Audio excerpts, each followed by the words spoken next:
আজি বনাইছিলোঁ চাউলৰ গুড়ি আৰু নাৰিকলৰে দুটা সহজ পদ্ধতিৰ পিঠা। চাবচোন কেনেকৈ বনাইছিলোঁ। প্ৰথমতে কাঁহী এখনত অকণমান চাউলৰ গুড়ি আৰু নাৰিকলৰ গুড়ি লৈছোঁ। তাৰপিছত গুড় অকণমান এড কৰি ভালদৰে সানি ল'ম।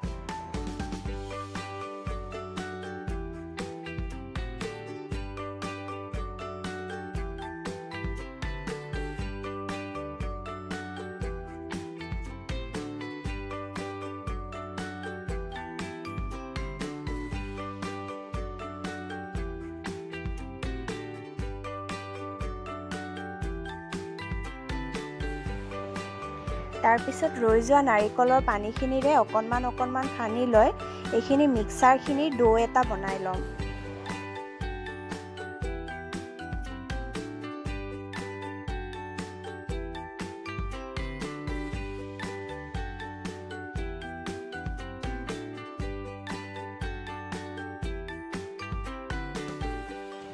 চাউলৰ গুড়া আৰু নাৰিকলৰ গুড়াখিনি সানি লোৱা হৈ যোৱাৰ পিছত এতিয়া এনেদৰে লাড্ডু বনাই কেইটামান শ্বেপ দি ল'ম।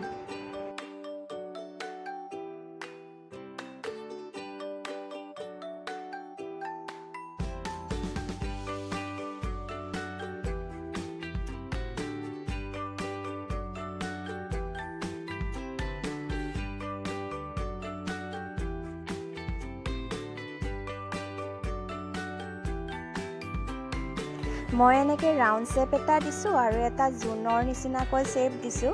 আপোনালোকে বিচাৰে যদি বেলেগ শ্বেপো দিব পাৰে। তাৰপিছত পাত্ৰ এটাত পানী অকণমান লৈ পানীখিনি উতল অহাৰ পিছত তাত পিঠাকেইটা দি পিঠাকেইটা বইল হ'বলৈ দিম।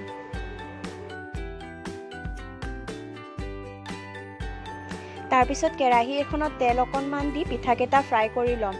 এইকেইটা পিঠা আপুনি বইল কৰিও খাব পাৰে, হয়তো ফ্ৰাই কৰিও খাব পাৰে। আপুনি যেনেকৈ খাব বিচাৰে তেনেকৈ খাই ভাল লাগিব।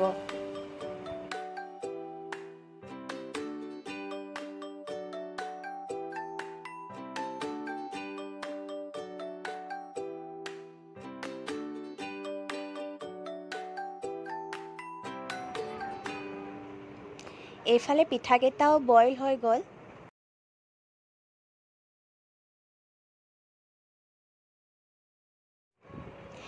পিঠাকেইটা ৰেডি হৈ গ'ল। চাহ কাপৰ লগত এনেকৈ পিঠাকেইটা বনাই খাবচোন, বৰ সোৱাদ লাগে। আৰু ভিডিঅ'টো কেনেকুৱা লাগিলে চাই জনাব। ভাল লাগিলে লাইক এণ্ড শ্বেয়াৰ কৰি দিব আৰু কমেণ্টো দিব। আৰু যদি আপোনালোকে চেনেলটো ছাবস্ক্ৰাইব কৰা নাই, প্লিজ চেনেলটো ছাবস্ক্ৰাইবো কৰি দিব।